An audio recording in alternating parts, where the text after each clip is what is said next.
for everybody turning out tonight.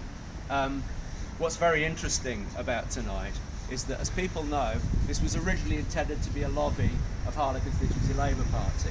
It's a meeting that was in the diary. It happens every month. The earliest reference I saw to it was on the 7th of December.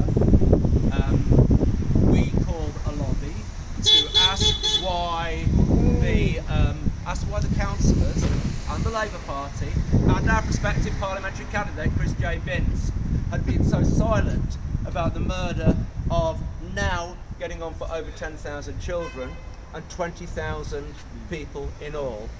And what do you know? The first thing that happened is, in Braverman-like tones, we were accused on Facebook of being hate mongers, that we would be responsible if anything happened to the councillors or their nearest and dearest. Now, to be quite honest, if you look around, I don't think that anything is likely to happen to the councillors. We're here to say something to them.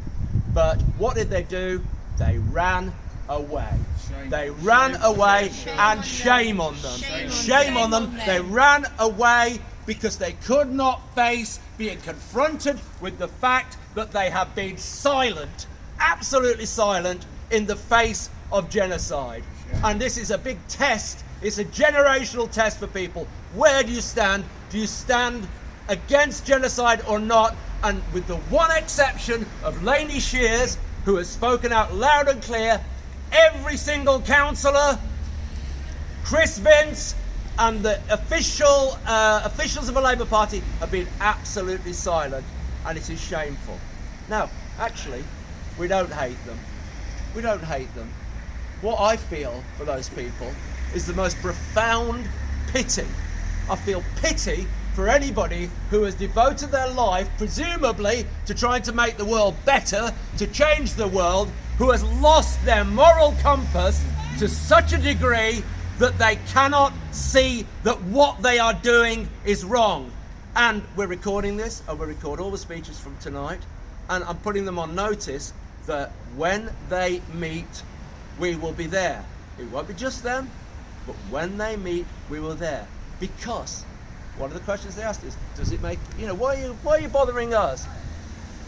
Why don't you go and talk to the Tories?